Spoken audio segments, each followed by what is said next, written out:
আজকে আমাদের ক্লাস 6 তো পার্টস অফ স্পিচ আমাদের চলছিল। পার্টস অফ স্পিচের মধ্যে আমরা পড়ছিলাম হচ্ছে অ্যাডভার্বস, তাই না?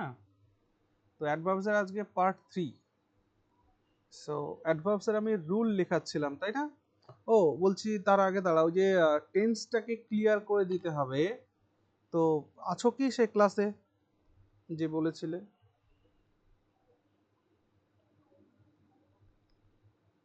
টেন্সটি ক্লিয়ার করে দিতে হবে যে বলেছিলে, ক্লাসে আছো?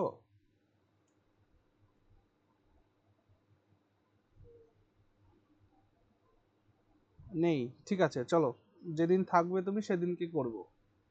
আচ্ছা, আমরা কি লিখছিলাম? আমরা লিখছিলাম হচ্ছে position of adverbs. Yes, position of adverbs, এটাই চলছিল গত ক্লাসে। হ্যাঁ, এটাই চলছিল। ঠিক। আমরা কোন পয়েন্ট পর্যন্ত লিখেছি? লাস্ট পয়েন্টটা বলো তো কি করেছিলাম?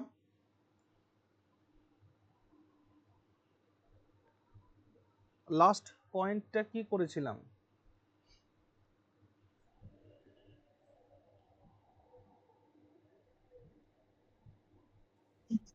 একদম লাস্টেরটা মনে নাই, কিন্তু তার আগে ওই হাইলি অনার্ড, অনার্ড হাইলি এগুলো হচ্ছিল। লাস্টেরটা মনে নাই মানে কি? লাস্টেরটা মনে, শেষেরটা মনে নেই। আচ্ছা, ওকে, ছেড়ে দাও। তাহলে নেক্সট যে পর্যন্ত হয়েছিল তারপর থেকে লেখো, ঠিক আছে? বাকি যারা ক্লাসে আছো তার মানে তারা কেউ ইংলিশ ক্লাস দেখছো না বা নোটও তৈরি করছো না, এমন কি ব্যাপার?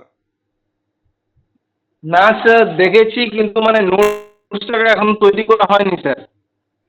আচ্ছা, চলো যে পর্যন্ত হয়েছিল তার পরের থেকে পয়েন্ট নাম্বার লাগাও, যেটা 5 বা 6 যাই হোক না কেন, 5 বা 6 যে পয়েন্টই হোক না কেন সেটা লাগাও, লাগিয়ে লেখো।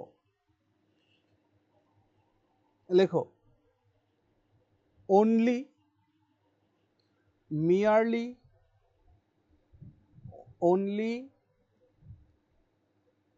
merely, তারপর solely, তারপর chiefly, chiefly,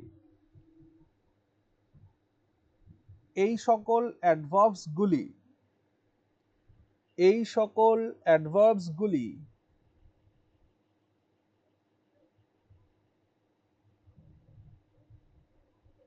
এই সকল অ্যাডভার্বস গুলি যে শব্দের আগে ব্যবহৃত হয়, যে শব্দের আগে ব্যবহৃত হয়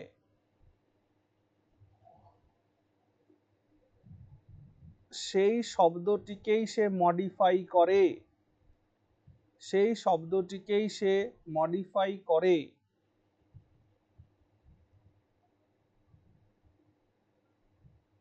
ফুল স্টপ। এবার কেউ একজন পড়ো, কি লিখলে পয়েন্টটি?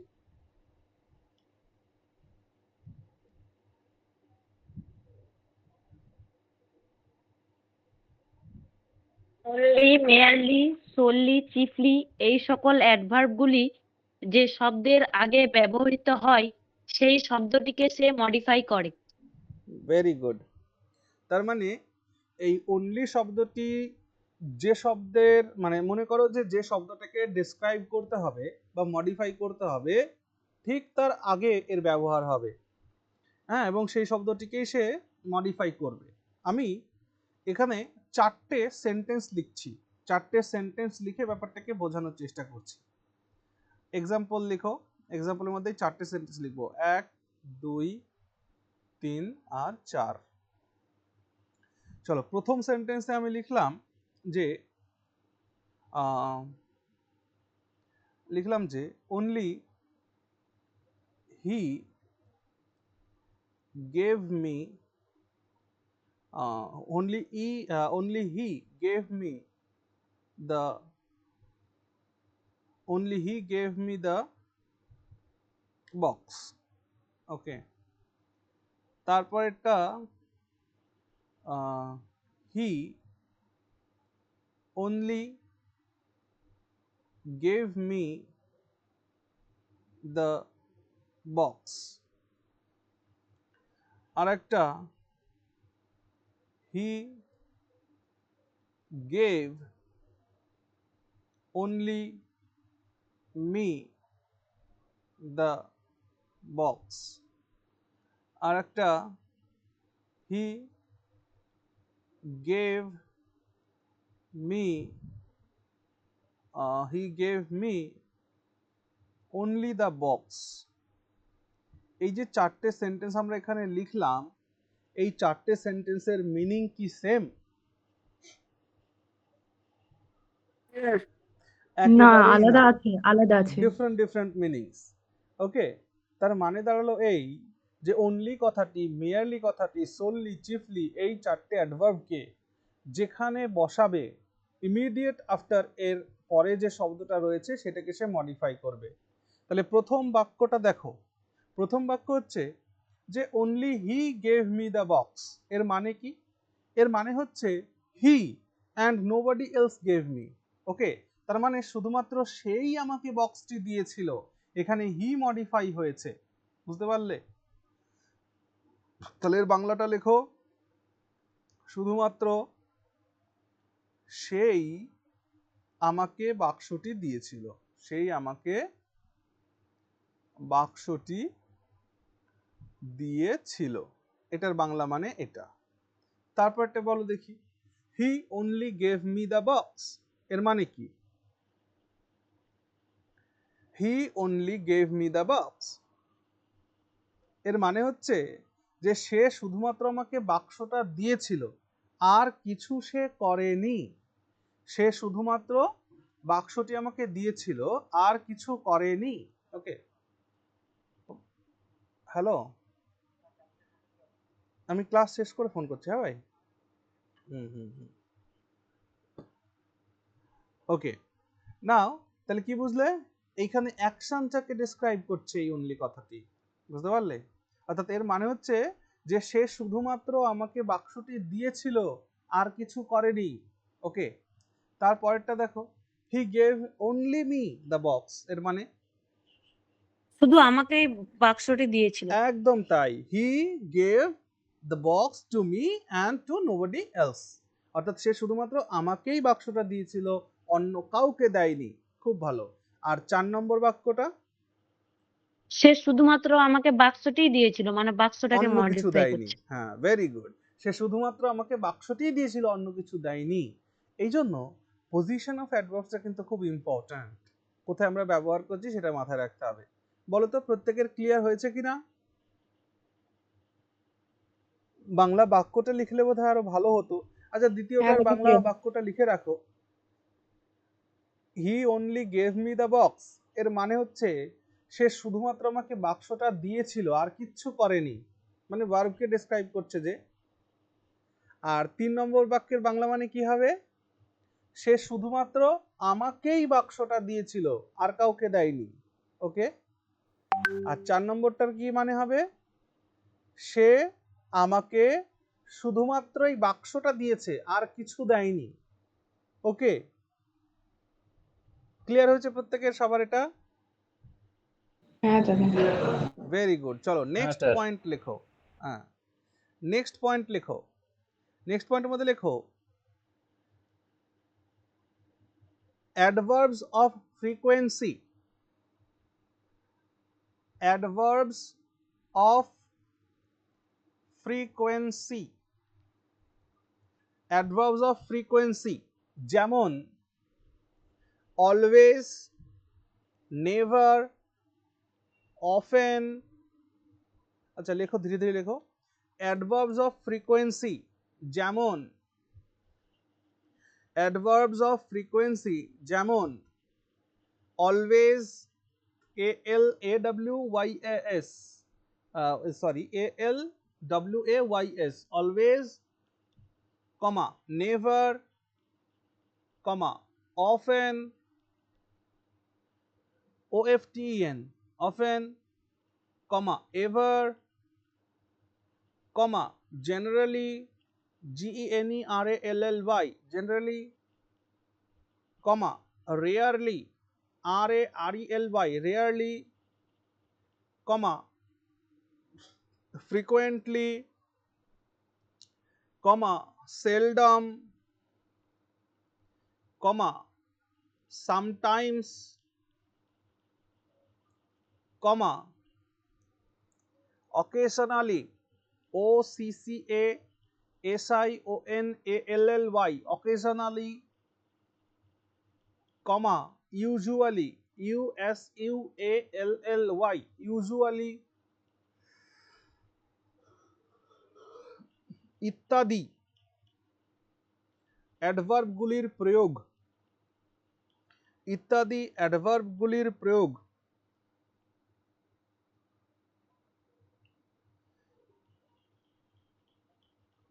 ভার্বের আগে প্রয়োগ হয়, ভার্বের আগে প্রয়োগ হয় এবং এগুলি সেই ভার্বটিকে মডিফাই করে, এবং এগুলি সেই ভার্বটিকে মডিফাই করে।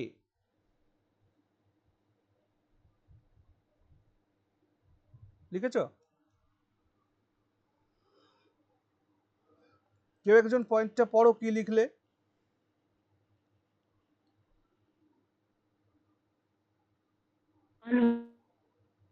never, often, ever, generally, rarely, frequently, seldom, sometimes, occasionally, usually ইত্যাদি অ্যাডভার্বগুলির প্রয়োগ ভার্বের আগে প্রয়োগ হয় এবং এগুলি সেই ভার্বগুলিকে মডিফাই করে।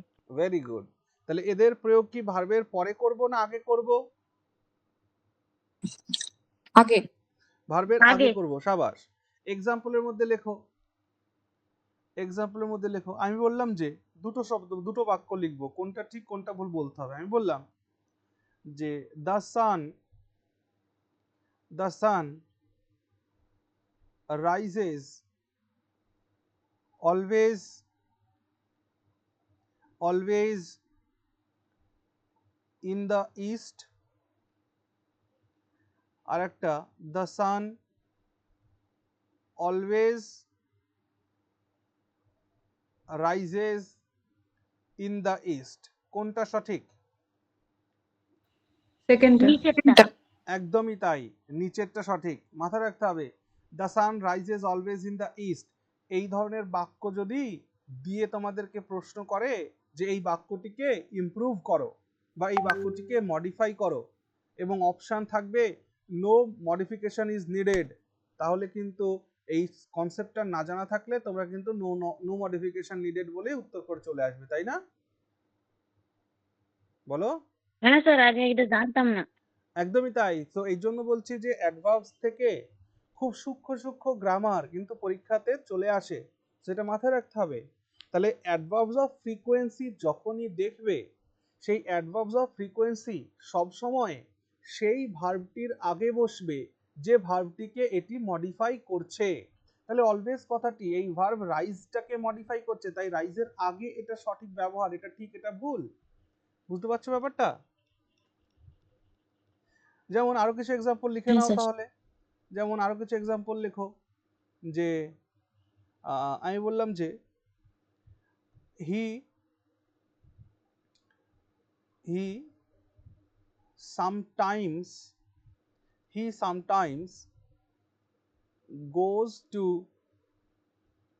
sometimes goes to bed very late। এই গোজটা সামটাইমসটাকে যদি এখানে দেওয়া হতো তাহলে ভুল হতো। তাহলে he sometimes goes to bed very late, সে কখনো কখনো দেরি করে শুতে যায়। হ্যাঁ, তো সামটাইম কথাটি গোজের আগেই বসবে, এটাই সঠিক নিয়ম বা সঠিক ব্যবহার। ওকে। আবার দেখো, মনে করো যে আই বলতো I visited frequently to her, নাকি আই ফ্রিকোয়েন্টলি ভিজিটেড হার? কোনটা সঠিক? I frequently visited. Very good. I frequently visited her, এমনটাই লিখতে হবে। ওকে, সাবাস, হয়ে গেল এটা। নেক্সট পয়েন্টে চলে এসো। আচ্ছা আরেকটা বলো, মনে করো যে তোমাদের বাড়িতে তোমাদের কোনো একটা আঙ্কেল আছে, সেই আঙ্কেল মানে কখনো সখনো তোমাদের বাড়িতে আসে, অলওয়েজ আসে না। সো তার ক্ষেত্রে তুমি বাক্যটা কি লিখবা, যে মাই আঙ্কেল কামস সেলডম, নাকি my uncle seldom comes? seldom seldom comes. Seldom comes, sir very এখানে গুড, রেয়ারলি শব্দটা হয় না? Very good. হ্যাঁ অবশ্যই রেয়ারলি হয়, হ্যাঁ অবশ্যই। যেমন আমি বললাম যে রেয়ারলি দিয়ে, মনে করো যে এখন তো আর চিঠি লেখার প্রবণতা নেই, আচ্ছা কল করার ব্যাপারটাই ধরো, দেখবা আমাদের এমন এমন কিছু রিলেটিভস থাকে, যে রিলেটিভস গুলো আমাদের খুবই নিকট, কিন্তু রেগুলার বেসিসে তাদেরকে কল করা হয় না, এমন হয় কি না বলো? হ্যাঁ। মাসি হতে পারে, পিসি হতে পারে, কাকা হতে পারে, দাদা হতে পারে, তারা কিন্তু খুবই নিকট আত্মীয় আমাদের, তা সত্ত্বেও রেগুলার বেসিসে তাদের সঙ্গে কল হয় না। তো সেই ক্ষেত্রে তুমি বলতেই পারো যে I I rarely, rarely call her. হ্যাঁ আই রেয়ারলি কল সামওয়ান, ঠিক। তো এখানে যদি রেয়ারলিকে কলের পরে বসিয়ে দাও তাহলে কিন্তু ভুল হয়ে যাবে, এই জিনিসটা মাথায় রাখতে হবে। তাহলে কনসেপ্ট কি শিখলে? কনসেপ্ট শিখলে যে যখনই অ্যাডভার্বস অফ ফ্রিকোয়েন্সি ব্যবহার করবা, তখন সেটা যেন যে ভার্বকে মডিফাই করছে সেই ভার্বের আগে প্রয়োগ হয়। ওকে, ভেরি গুড। চলো নেক্সট, অ্যাডভার্ব অফ ফ্রিকোয়েন্সি দিয়ে আরো কয়েকটা নিয়ম লেখাই, লেখো তো, নেক্সট পয়েন্ট করে লেখো। অ্যাডভার্ব অফ ফ্রিকোয়েন্সি যেমন, অ্যাডভার্ব অফ ফ্রিকোয়েন্সি যেমন always, never, ever, hardly, often, এই যা যা লিখেছো সেগুলো আবার লেখো, ইত্যাদি।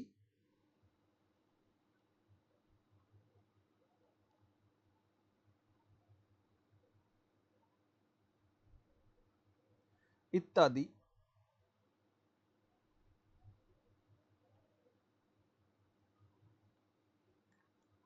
লিখে ফেলো আগে ওই কটা, তারপর বলছি, লেখা হলে আমাকে বলবে। তুমি একটু বলেন না কি কি লিখবো? ওই আগেরটাই যে অ্যাডভার্বস গুলো লিখলে, মানে অ্যাডভার্বস অফ সবগুলো ফ্রিকোয়েন্সি নিয়ে করে তো দেবো? আলোচনা করছি, হ্যাঁ সবকটা লিখে ইত্যাদি ইত্যাদি পর্যন্ত লিখো। মানে আগের পয়েন্টে যে অ্যাডভার্বস অফ ফ্রিকোয়েন্সি তো আমি বলেই দিলাম, ওইগুলো লিখে ইত্যাদি পর্যন্ত লেখো।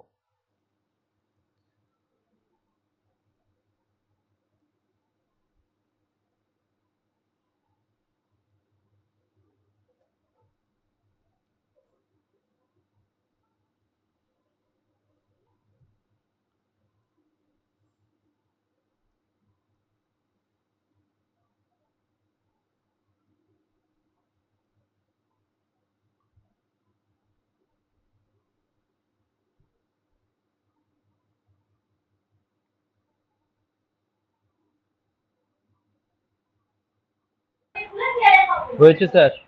ওকে, ভেরি গুড। লেখো ইত্যাদি অ্যাডভার্বগুলি, ইত্যাদি অ্যাডভার্বগুলি অক্সিলিয়ারি ভার্বস এর পরে, অক্সিলিয়ারি ভার্বস এর পরে ব্যবহৃত হয়,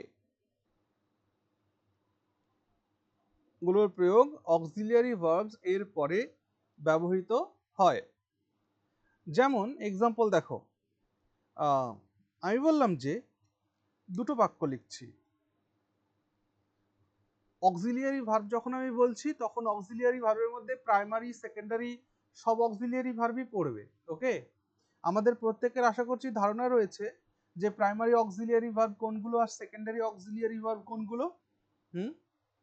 যত ধরনের মোডালস আছে, তাই না, যেমন ক্যান, কুড, হ্যাঁ। Shall, should, may, might, would, এগুলো সব, এগুলো মোডাল অক্সিলিয়ারি। তো মোডাল অক্সিলিয়ারি, ডামিজ যেগুলো আছে তাদের পরে ব্যবহার হবে আর কি, অক্সিলিয়ারি ভার্বের পরে।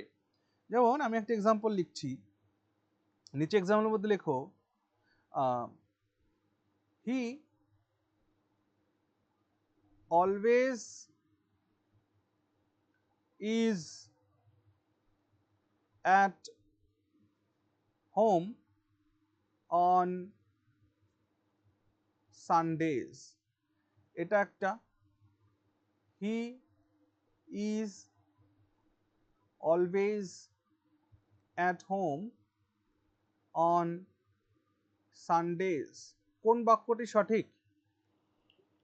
সেকেন্ড একটা। দ্বিতীয়টি স্যার। হ্যাঁ একদমই তাই, দ্বিতীয় বাক্যটি সঠিক, প্রথম বাক্যটি সঠিক নয়। He always is at home on Sundays, এই কথাটি বলা ভুল। কি বলতে হবে? He is always at home on Sundays, অর্থাৎ সে সমস্ত রবিবারগুলোতে বাড়িতেই থাকে। ওকে, ভেরি গুড। আচ্ছা, কিন্তু এই দেখো কোয়েশ্চেন যদি হতো এটা, আমি যে বলেছি যে অক্সিলিয়ারি ভার্ব মানে যার মধ্যে প্রাইমারি অক্সিলিয়ারি সেকেন্ডারি অক্সিলিয়ারি সবটাই পড়বে, তো সেই ক্ষেত্রে কিন্তু একটা জিনিস মাথায় রাখবে। কি মাথায় রাখবে? ধরো একটা বাক্য তুমি লিখছো, ভালো করে খেয়াল করো, যে you you often go to the cinema, go to the cinema, যে তুমি প্রায়শই সিনেমা দেখতে যাও বা যাও আর কি, এই একটা বাক্য লিখলাম। এখানে অফেন কথাটি অ্যাডভার্বস অফ ফ্রিকোয়েন্সি, তো অ্যাডভার্ব অফ ফ্রিকোয়েন্সি হলে নিয়ম হচ্ছে কি, তাকে ভার্বের আগে বসতে হবে। এখানে গো হচ্ছে ভার্ব, তার আগে বসেছে, কোনো অসুবিধা নেই। ওকে, কিন্তু এই সেন্টেন্সটিকে যখন আমি কোশ্চেনে নিয়ে যাব, তখন আমাকে কি লিখতে হবে? এটাকে কোশ্চেনে নিয়ে গেলে do you go to the cinema, এমনটাই বলতে হবে না? Do you go to the cinema. তাহলে এইবার রুল অনুযায়ী অফেনকে আমরা একটু আগে শিখলাম যে কোথায় বসাতে হবে, এই জায়গাটায় বসানো যাবে নাকি না এই জায়গাটায় বসানো যাবে?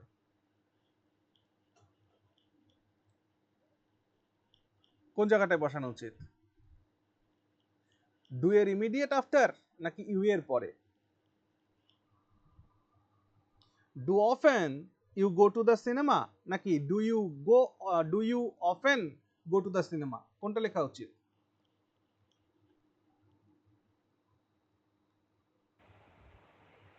Do often sir. এইখানেই লিখতে হবে। ওকে, অর্থাৎ do you often go to the cinema. এবার কথা হচ্ছে কেন দাদা এমনটা হলো?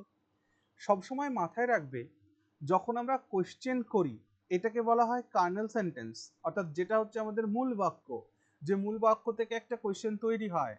সো কোশ্চেন তৈরি করার জন্য যেটা প্রয়োজন সেটা হচ্ছে যে জাস্ট অক্সিলিয়ারি ভার্বটাকে সাবজেক্টের আগে নিয়ে আসা, বাকি এর বাইরে আর কোনো কাজ নেই। হ্যালো, হ্যাঁ হ্যাঁ আয়। তো শুধুমাত্র অক্সিলিয়ারি ভার্বটা সাবজেক্টের আগে যাবে, আর যেখানে যা আছে না অ্যাজ ইট ইজ থাকবে। ক্লিয়ার হলো? সো এখানে অফেন না, এখানেই অফেন বসবে। ঠিক, খুব সুন্দর। আচ্ছা, মনে করো আমি একটা বাংলা বাক্য বলছি, আমি বললাম যে তোমাদের উচিত সবসময় পাংচুয়াল থাকা। এটাকে কি লিখবো? You should always try to be punctual, yes or no? Yes. তাহলে শুডের পরে অলওয়েজ ইউজ করতে হবে, শুডের আগে নয়। হ্যাঁ ঠিক, চলো এগুলো তোমরা পেরে যাবে।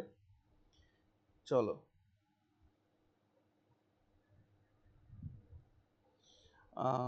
ব্যাস এই পর্যন্ত বললেই এটা এনাফ হয়ে গেল, এখানে আর বেশি কিছু বলার দরকার নেই।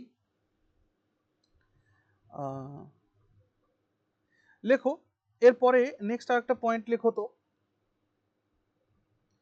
নেক্সট একটা পয়েন্ট লেখো যে কিছু অ্যাডভার্বস অফ ফ্রিকোয়েন্সি আছে, কিছু অ্যাডভার্বস অফ ফ্রিকোয়েন্সি আছে, যেমন কিছু অ্যাডভার্বস অফ ফ্রিকোয়েন্সি আছে, যেমন কিছু অ্যাডভার্বস অফ ফ্রিকোয়েন্সি আছে যেমন অলমোস্ট, কমা অলরেডি। বানান না জানলে সঙ্গে সঙ্গে আমায় জিজ্ঞেস করবে। অলমোস্ট, কমা অলরেডি, কমা ইভেন, কমা হার্ডলি, কমা জাস্ট, কমা নিয়ারলি, NEARLY নিয়ারলি, কমা কোয়াইট, QUITE কোয়াইট। যে কোয়াইটটা না একটুখানি দেখো, QUIT এটা একটা আছে, QUIET এটা একটা আছে, QUITE, আমি কোনটা বলেছি তোমাদের এখানে বলতে পারো? হোয়াইট লাস্ট এরটা। একদম লাস্ট এটা বলতে বলেছি। এটার উচ্চারণ হচ্ছে কয়কার অন্তস্তয় আকার রস্যই ট, কোয়াইট। ওকে, এটার প্রনাউন্সিয়েশন কি? এটার প্রনাউন্সিয়েশন হচ্ছে কোয়াইট, কোয়াইট। আর এটার প্রনাউন্সিয়েশনটা কি? কুইট। কুইট। ওকে, তাহলে quit, quite, quite. So quit মানে কি? জাস্ট এক্সিট করে চলে যাওয়া, বেরিয়ে যাওয়া, ঠিক। আর কোয়াইট মানে কি? বলে না কিপ কোয়াইট, এর মানে কি? শান্ত থাকা। ওকে, তার মানে এটা হচ্ছে কাম, CALM, কাম বা শান্ত থাকা, চুপচাপ থাকা, ট্রাঙ্কুইলিটি। ওকে, আর QUITE, কোয়াইট, এই কোয়াইট মানে কি? এই কোয়াইট মানে হচ্ছে কমপ্লিটলি, এই কোয়াইট মানে কমপ্লিটলি। ওকে, ভেরি গুড। তাহলে কোয়াইট বলেছি আমরা, লাস্টেরটা বলেছি কোয়াইট, কমা, রাদার, RATHER, রাদার, কমা, সুন, কমা, স্টিল, কমা, অনলি, কমা, মিয়ারলি, ইত্যাদি। কোয়াইট, রাদার, সুন, স্টিল, অনলি, মিয়ারলি, ইত্যাদি এর প্রয়োগ, এর প্রয়োগ ফাইনাইট ভার্ব, সকল ফাইনাইট ভার্বস, সকল ফাইনাইট ভার্বস অর্থাৎ মেইন ভার্ব, অর্থাৎ মেইন ভার্ব এর আগে হয়, মেইন ভার্বের আগে হয়। হলো? ফুল স্টপ দিয়ে লেখো।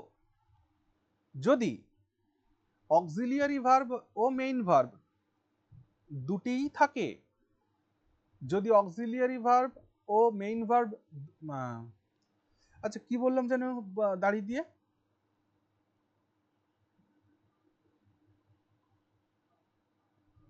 দাঁড়িয়ে দেওয়ার পরে কি বললাম?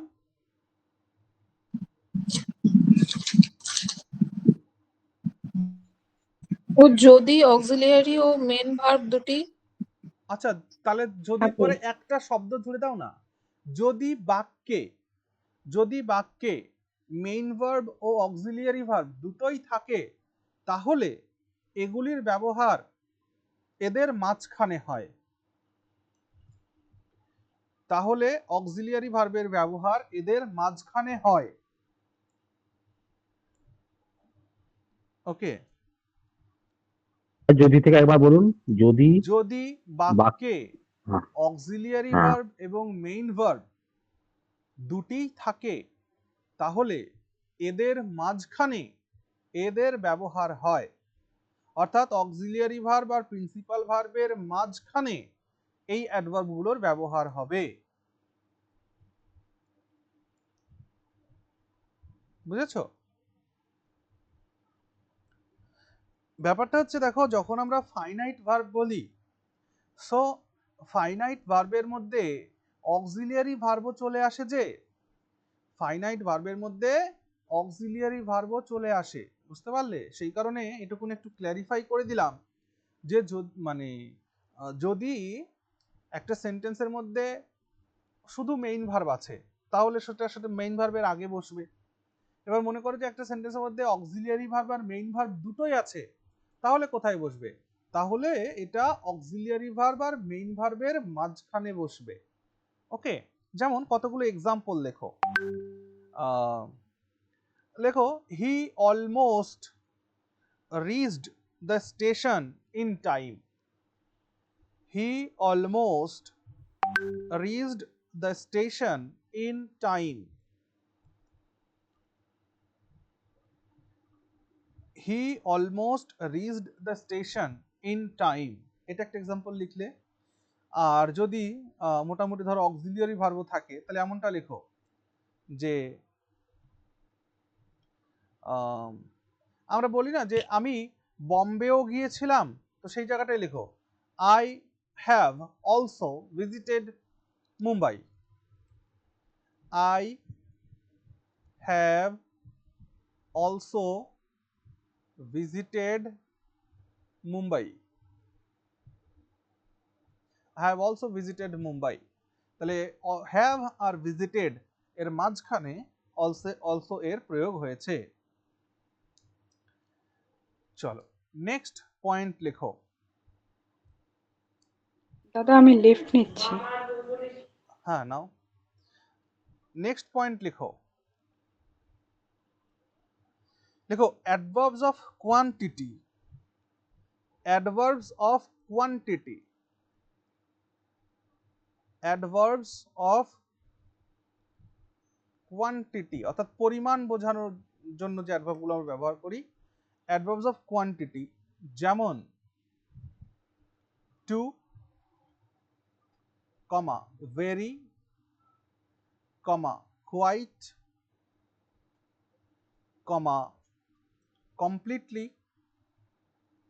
completely, comma greatly, greatly, okay, etc ইত্যাদি। Too, very, quite, completely, greatly, etcetera, sorry ইত্যাদি এর প্রয়োগ সাধারণত অ্যাডজেক্টিভ বা অ্যাডভার্ব এর আগে হয়ে থাকে। এদের প্রয়োগ সাধারণত অ্যাডজেক্টিভ বা অ্যাডভার্বের আগে হয়ে থাকে। এখানে আর একটা শব্দকে জুড়বে নাকি? আচ্ছা না ছাড়ো, দেখছি পরেটা। তাহলে খেয়াল করো, আমরা এখানে এক্সাম্পল লিখলাম যে মনে করো সে খুব অসুস্থ, এটার জন্য কি বলি? He is too weak. Okay, আচ্ছা এটা তো আমরা শিখলাম। আমি তোমাদের একটা কথা বলেছিলাম না, যে এমনটা কি বলা যায় যে he is too good, he is too good, সে অনেক বেশি ভালো, এটা এরকম বোঝানো যায়? যায় না। মনে রাখবে, টু এর পরে কখনোই প্লেজেন্ট অ্যাডজেক্টিভ ব্যবহৃত হয় না। টু এর পরে সবসময় আনপ্লেজেন্ট অ্যাডজেক্টিভের ব্যবহার হয়। ওকে, তাহলে হি ইজ টু উইক, সে অনেকটা অসুস্থ, এটা বলা যেতে পারে। হ্যাঁ, বলা যেতে পারে যে আই অ্যাম কমপ্লিটলি আপসেট। হ্যাঁ, আমি মানে পুরোটাই হতাশ হয়ে গেছি, এমনটা।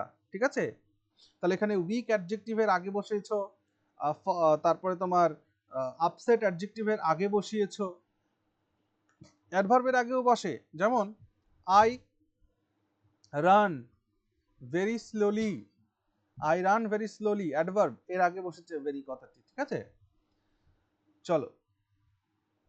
আচ্ছা, এখানে একটা কথা, একটা শব্দ নোট বলে একটু লেখো তো। নোট, নোট বলে লেখো। লেখো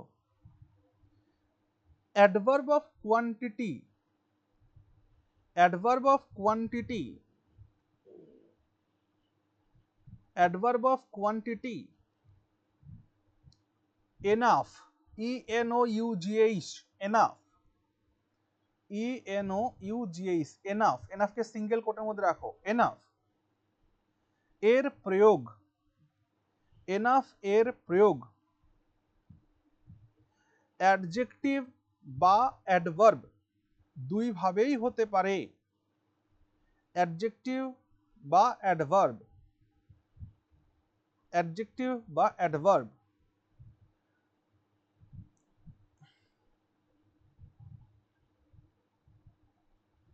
ওকে, আচ্ছা আমরা অ্যাডজেক্টিভের আলোচনাটা আজকে না করি, সো এটা লেখার দরকার নেই। এক মিনিট দাঁড়াও, কি লিখলে তোমরা আমায় একটু বলো তো দেখি। অ্যাডভার্ব অফ কোয়ান্টিটি, অ্যানাফ এর প্রয়োগ অ্যাডজেক্টিভ বা অ্যাডভার্ব দুই ভাবেই হতে পারে। আচ্ছা তোমরা এভাবে লেখো, এটাকে অ্যাডজেক্টিভ আজকে আমরা দেখবো না। ঠিক আছে, মানে এটা তো সহজ আছে, দেখো বুঝিয়ে দিচ্ছি। আমি বললাম কি যে আই হ্যাভ এনাফ মানি, এর মানে কি? আমার কাছে যথেষ্ট আমার টাকা যথেষ্ট আছে। টাকা আছে। তাহলে এখানে এনাফ তো অ্যাডজেক্টিভ হিসেবে ব্যবহার হচ্ছে, তাই না? তো এনাফ যখন কোনো নাউনকে ডেসক্রাইব করে তখন সেটা অ্যাডজেক্টিভ হয়, এটা সহজ কথা। আর যখন কোনো অ্যাকশনকে, কোনো অ্যাক্টিভিটিকে যখন ডেসক্রাইব করে তখন সেটা অ্যাডভার্ব হয়। সো এই পয়েন্টটা না লিখে আমরা যে নোটটাতে লিখতে চাচ্ছি সেটাতে লেখো যে ভুলে গেলাম, পয়েন্টটা একবার পড়ো না, কি লিখছিলে? স্যার অ্যাডভার্ব অফ কোয়ান্টিটি এনাফের প্রয়োগ অ্যাডজেক্টিভ বা অ্যাডভার্ব দুই ভাবেই হতে পারে। আচ্ছা, এই দুই ভাবে হতে পারে, এটা কেটে দাও তো, এই দুই ভাবে এটা কেটে দাও। কেটে দিয়ে লেখো আচ্ছা, অ্যাডভার্বস অফ কোয়ান্টিটি এনাফ এর প্রয়োগ হ্যাঁ, অ্যাডজেক্টিভ বা অ্যাডভার্ব এর পরে হয়ে থাকে, অ্যাডজেক্টিভ বা অ্যাডভার্বের পরে হয়ে থাকে, এটুকুন শুধু লেখো নোট। কেন বলো তো? কারণ তোমরা দেখলে যে এই অ্যাডভার্ব অফ কোয়ান্টিটির মধ্যে এই অ্যাডভার্ব অফ কোয়ান্টিটিগুলো কোথায় প্রয়োগ হয়? জেনারেলি যেটা অ্যাডভার্ব বা অ্যাডজেক্টিভ আছে তাদের আগে ব্যবহার হয়, তাই না? তাই তো, আগের পয়েন্টে তো সেটাই লিখলে। কিন্তু এনাফের সাথে কি তফাৎ আছে একটু? এনাফের সাথে তফাৎ আছে যে এটা পরে ব্যবহার হবে, আগে নয়। হ্যাঁ, মানে এক্সাম্পল খেয়াল করো, আমি বললাম দুটো বাক্য লিখছি, আমি বললাম কি যে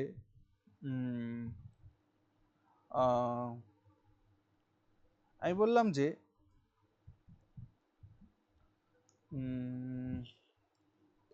আমি বললাম যে হি ওয়াজ enough foolish to offend me, এটা একটা বাক্য। He was foolish enough to offend me. এই দুটো বাক্যের মধ্যে কোনটা সঠিক কোনটা ভুল? সেকেন্ডেরটা রাইট হবে। একদমই তাই, সেকেন্ডেরটা রাইট হবে। অর্থাৎ ফুলিশ যে অ্যাডজেক্টিভ না, এই অ্যাডজেক্টিভের আগে এটার প্রয়োগ নেই। তাহলে এর প্রয়োগটা কোথায় হবে? এনাফের প্রয়োগটা অ্যাডজেক্টিভ বা অ্যাডভার্ব যাকে সে মডিফাই করবে তারপরে তার ব্যবহার হবে। অর্থাৎ এটা সঠিক হয়েছে, he was foolish enough to offend me. Okay, মানে সে যথেষ্টই বোকা ছিল যার দরুন সে আমাকে অফেন্ড করে দিয়েছিল, রাগিয়ে দিয়েছিল আর কি। বুঝতে পারছো ব্যাপারটা? যেমন আমি আরেকটা বাক্য বলছি, আমি বললাম he was enough rash to interrupt. এই কথাটা ঠিক হবে নাকি he was rash enough to interrupt?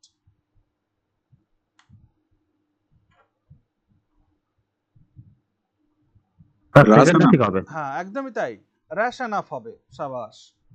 চলো নেক্সট পয়েন্ট লেখো এবার। নেক্সট পয়েন্টে লেখো adverbs of place. Adverbs of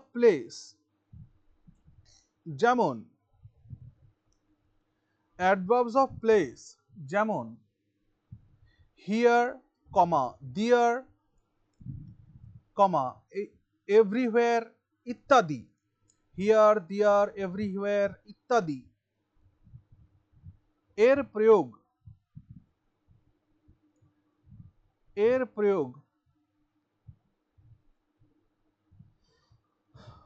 ভার্বের পরে বা সেন্টেন্সের শেষে হয়ে থাকে। ভার্বের পরে বা সেন্টেন্সের শেষে হয়ে থাকে। এই যে একটা পয়েন্ট আমি তোমাদেরকে লেখালাম, এই পয়েন্টটা দিয়েই কিন্তু তোমাদের অনেক কিছু করা যেতে পারে। ব্যাপারটা হচ্ছে যে মনে রাখবে সবসময়, আমি বললাম যে ভার্বের পরে ব্যবহার হয়ে থাকে, তাহলে যদি কোনো ট্রানজিটিভ ভার্ব আমি ব্যবহার করি, ট্রানজিটিভ ভার্বের পরে কি তুমি সরাসরি বসিয়ে দিবে এই অ্যাডভার্বটাকে, নাকি না ট্রানজিটিভ ভার্ব থাকলে অন্য কিছু ব্যাপার আছে? অবজেক্ট বসবে মাঝখানে। ভেরি গুড, এটা যেন মনে থাকে, গত ক্লাসে এটা কিন্তু আমরা আলোচনা করেছি। যখনই আমরা ট্রানজিটিভ ভার্বের প্রয়োগ করব সেন্টেন্সে, সবসময় খেয়াল রাখতে হবে ট্রানজিটিভ ভার্বের ইমিডিয়েট আফটার তার অবজেক্টটাকে বসাতে হবে, নইলে বাক্যটা ভুল হয়ে যাবে। হ্যাঁ, খেয়াল রাখতে হবে এটা। তাহলে এর এক্সাম্পল লেখো, যেমন হি কামস হিয়ার, সে এখানে আসে। দেখো ভার্বের পরে বসেছে। আবার বললাম যে শি লিভস দেয়ার, সে সেখানে থাকে। এই যে ভার্বের পরে বা জেনারেলি বাক্যের শেষে এদেরকে আমরা ব্যবহার করি অ্যাডভার্বস অফ প্লেসকে। এখানে একটা কনসেপ্ট আছে, যে কনসেপ্টটা আছে হচ্ছে থিওরি অফ ইনভার্সনের মধ্যে। এই থিওরি অফ ইনভার্সন আমি তোমাদেরকে পড়াবো নেক্সট ক্লাসে আমরা থিওরি অফ ইনভার্সন পড়ব। আর এই থিওরি অফ ইনভার্সনটা এতটাই গুরুত্বপূর্ণ যে এক্সামিনারের খুব ফেভারিট টপিক এটা, ইনভার্সন থিওরি। এখানে আমরা দেখলাম যে জেনারেলি অ্যাডভার্বস অফ প্লেস বাক্যের শেষে বসে বা ভার্বের পরে বসে, কিন্তু যদি এই অ্যাডভার্বস অফ প্লেসকে যদি সেন্টেন্সের শুরুতে বসানো হয় তাহলে সেখানে ইনভার্সন থিওরি অ্যাপ্লাই হয়। অর্থাৎ আমি এখানে দুটো বাক্য লিখছি, আজকে একটু আলোচনা করে দিই। হিয়ার হি কামস, এটা একটা বাক্য। হিয়ার কামস হি, বলো দেখি কোনটা সঠিক? স্যার এক নম্বরটা সঠিক। Here comes he. Sir hair he comes সেটা হবে। 2 নম্বরটা না 1 নম্বরটা? স্যার এক নম্বরটা। 1 নম্বরটা।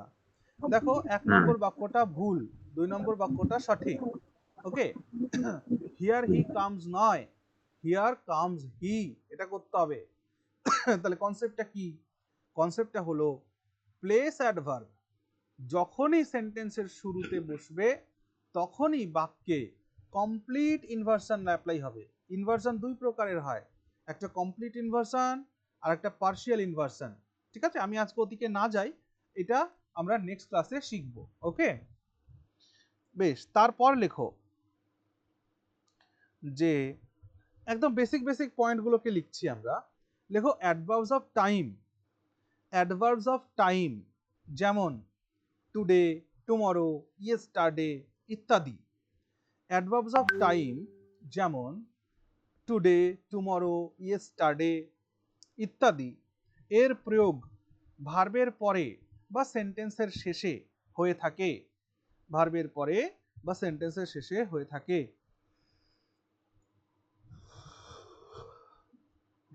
হয়েছে?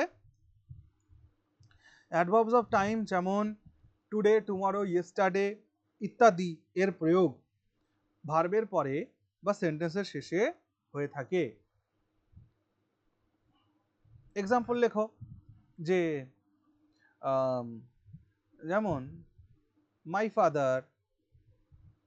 Father will come tomorrow.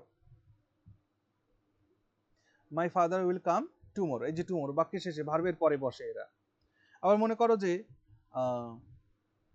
My grandfather died yesterday. ওকে, এমনটা। এখান থেকে আর একটা গুরুত্বপূর্ণ কনসেপ্ট বলি, যেটা পরীক্ষায় খুব জিজ্ঞেস করে, সেটা হচ্ছে দেখো দুটো বাক্য লিখবো আমি। My grandfather has died yesterday, এটা একটা। My grandfather died yesterday. দুটো বাক্যর মধ্যে সঠিক কোনটা, ভুল কোনটা, নাকি দুটোই সঠিক? একটা স্যার ভুল আছে, দ্বিতীয়টা ঠিক। একদমই তাই, ওপরের বাক্যটা ভুল আছে, দ্বিতীয় বাক্যটি সঠিক আছে। সবসময় মাথায় রাখবে অতীতের স্পেসিফিক টাইম যদি গিভেন থাকে তাহলে সেটা সব সময় সিম্পল পাস্ট হয়। সিম্পল পাস্টের মানে কি? সিম্পল পাস্টের মানে হচ্ছে পাস্ট ইনডেফিনিট টেন্স হয়, ক্লিয়ার হলো? তাহলে ইয়েস্টারডে কথাটি যখন এখানে দেওয়া আছে প্রেজেন্ট পারফেক্ট, এটা হবে না, এটা পাস্ট ইনডেফিনিট টেন্সে লিখতে হবে এটা মাথায় রেখো। ওকে, চলো নেক্সট পয়েন্ট লেখো। নেক্সট পয়েন্ট লেখো অ্যাডভার্বস অফ ম্যানার।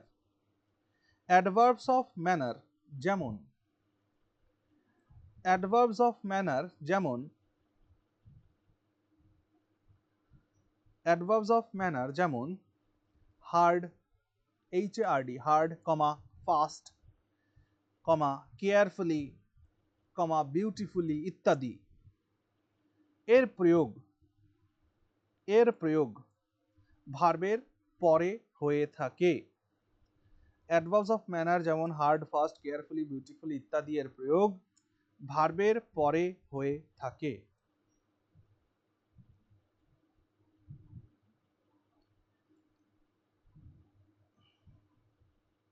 হয়েছে? যেমন হি রানস ফাস্ট, এক্সাম্পল লেখো he runs fast. He worked hard, he worked hard, এই সমস্ত এক্সাম্পল। ওকে, নাও এখানে আরো কয়েকটা টপিক আমার বলার দরকার আছে। যেমন এটা তো বলে দিলাম, একটা পয়েন্ট লেখো, একটা নোট বলে একটা পয়েন্ট লেখো, যে যদি দুটো দুটো অ্যাডভার্বের টাইপ যদি চলে আসে। আচ্ছা নোট করো তো, নোট বলে লেখো। নোট বলে 1 নম্বর পয়েন্ট দিয়ে লেখো। নোট করে 1 নম্বর পয়েন্ট দিয়ে লেখো। লেখো adverb of place, adverb of place, comma adverb of time, adverb of place, comma adverb of time তথা অ্যাডভার্ব অফ ম্যানার এর প্রয়োগ adverb of place, comma adverb of time তথা অ্যাডভার্ব অফ ম্যানার এর প্রয়োগ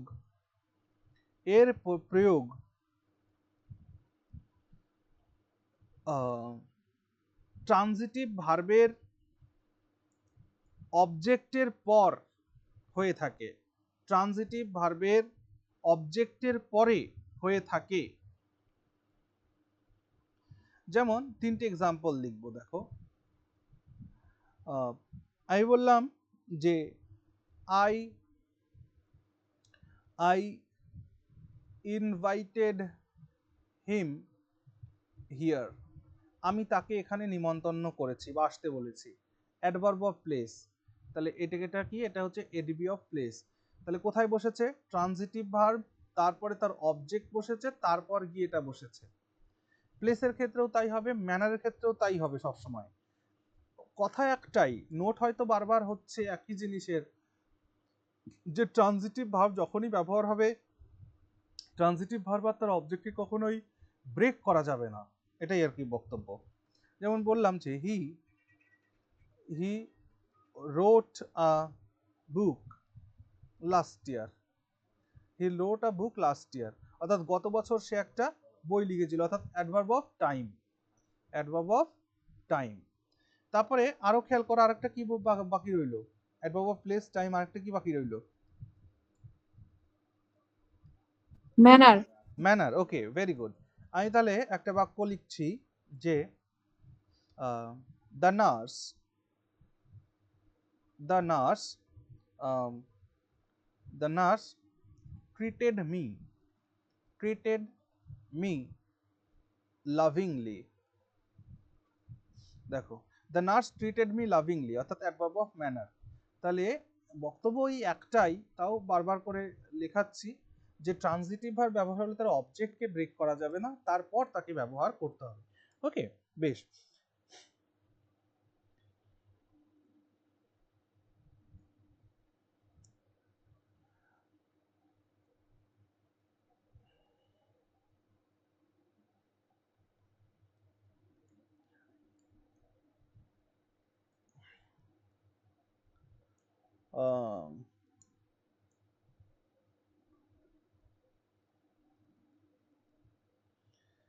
এখানে একটা জিনিস বলি আমি, দেখো এই লাভিংটাকে না তোমরা এখানেও ব্যবহার করতে পারতে, দ্য নার্স লাভিংলি ট্রিটেড মি, এটাও করা যায়, এটাও অ্যাডমিসিবল। ওকে, অর্থাৎ সেটা কিন্তু শুধুমাত্র অ্যাডভার্বস অফ ম্যানারের ক্ষেত্রে। অ্যাডভার্বস অফ ম্যানারের ক্ষেত্রে আমরা ট্রানজিটিভ ভার্বের আগে এটা প্রয়োগ করতে পারি, আদারওয়াইজ ইন্ট্রানজিটিভ ভার্ব তার অবজেক্ট তার পরে ব্যবহার করতে পারি। চলো একটা শব্দ, একটা বাক্য লিখে আমি বোঝানোর চেষ্টা করছি। আমি এখানে পরপর 3টি বাক্য লিখব। আমি একটা বাক্য লিখলাম যে I admitted frankly my mistakes, এটা একটা বাক্য। I admitted my mistakes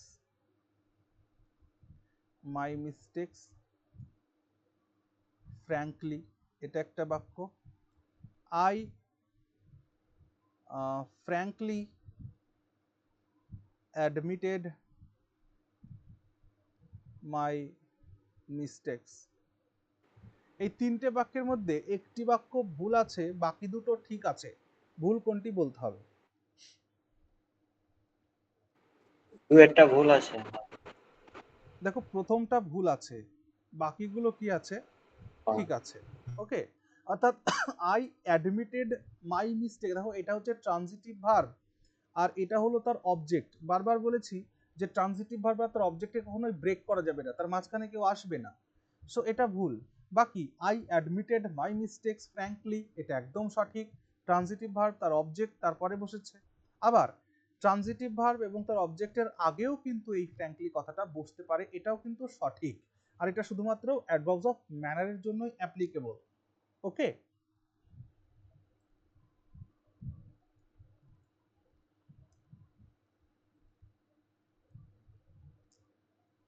এবার এখানে আরেকটা কথা, ধরো একটা ট্রানজিটিভ ভার্ব আমি ব্যবহার করছি, আর সেই ট্রানজিটিভ ভার্বের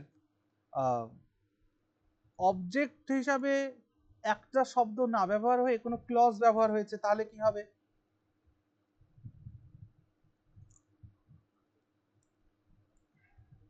মানে আচ্ছা একটা নোট লেখো তো, 2 নম্বর পয়েন্ট, ওই নোটের মধ্যেই 2 নম্বর পয়েন্ট হবে তো নাকি?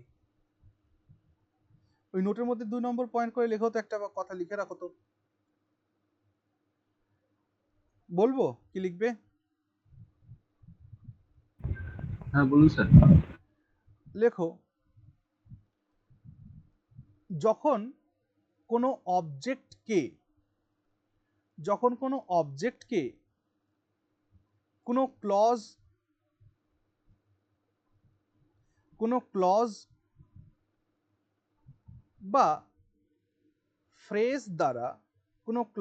বা ফ্রেজ দ্বারা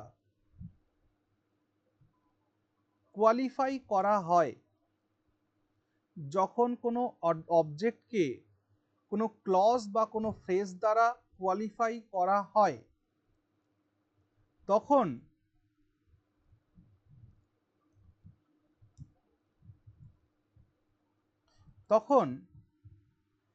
অ্যাডভার্বস অফ ম্যানারের প্রয়োগ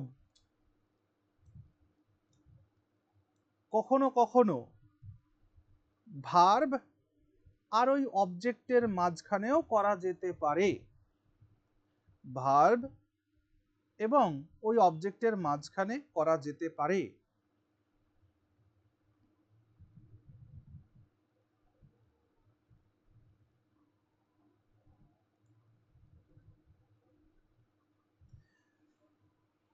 পয়েন্টের মধ্যে কি লিখলে একবার একটু পড়ো তো দেখি।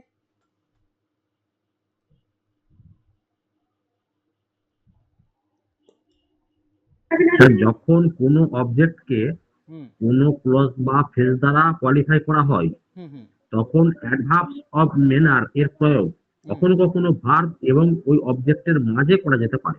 বাহ, সুন্দর। দেখো আমি এক্সাম্পল দিয়ে বোঝাচ্ছি। আমি এখানে সেন্টেন্সটা লিখলাম যে হি রিওয়ার্ডেড, মানে সে সবাইকে রিওয়ার্ড করেছিল, উপহার দিয়েছিল। হি রিওয়ার্ডেড all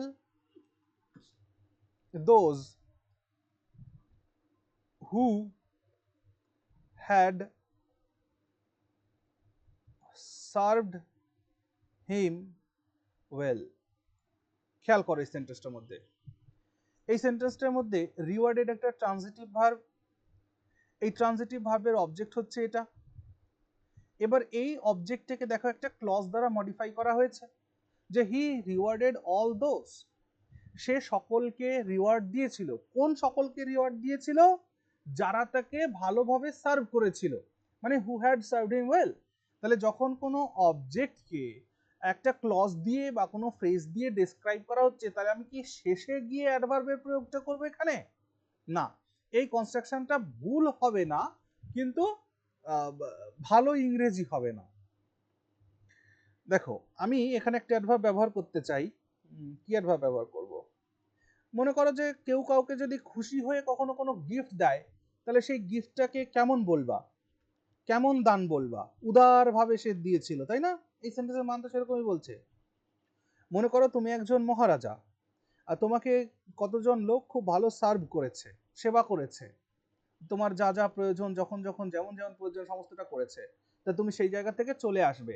আসার সময় তুমি সেই সমস্ত লোকগুলোকে উপহার দিয়ে আসতে চাও, তাহলে সেই সময় উপহারটা কি রাজামশাই উদারতার সাথে দেবে নাকি না কঞ্জুস ভাবে দেবে? লিবারেলি দেবে, তাই না? সেখানে এই লিবারেলি শব্দটাকে ইউজ করি আমরা। তাহলে he rewarded all those who had served him well liberally, এইখানে অ্যাডভার্বটাকে বসিয়ে দিচ্ছি লিবারেলি এইখানে। তো এইখানে যখন আমরা শব্দটাকে বসাচ্ছি, আচ্ছা এটা আর এখানে এখানে, হ্যাঁ এইখানে যখন বসাচ্ছি, এই বাক্যটা কিন্তু গ্রামাটিক্যালি ভুল নয়, কিন্তু এটা ভালো ইংলিশ নয়। তাহলে ভালো ইংলিশ কখন হবে? তখন এই object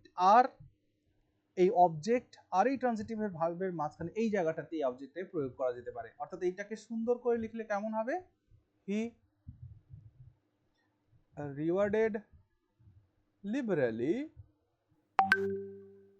though all those who had served him well. বলো তো প্রত্যেকের এই কনসেপ্টে ক্লিয়ার হলো কিনা? Is that point clear? হ্যাঁ স্যার, বুঝতে পারলাম।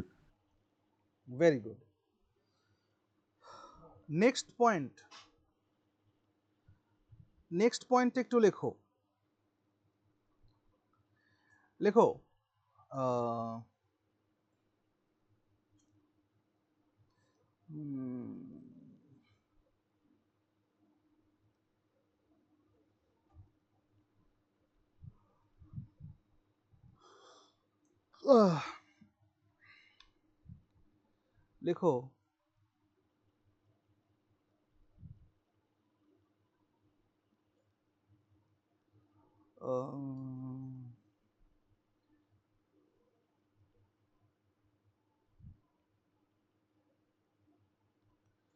আর যা আছে মোটামুটি এটা আজকে না করলেও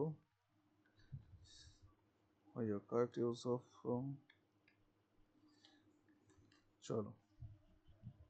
চলো লিভ ইট, আজকে এই পর্যন্তই থাক, ঠিক আছে? আর 5-6টা পয়েন্ট আছে, সেটা আমি নেক্সট ক্লাসে করিয়ে দেবো, ঠিক আছে? তাহলে কালকে যাদের পরীক্ষাটা আছে ভালো করে দাও পরীক্ষাটা। ভালো থেকো। বলছি স্যার,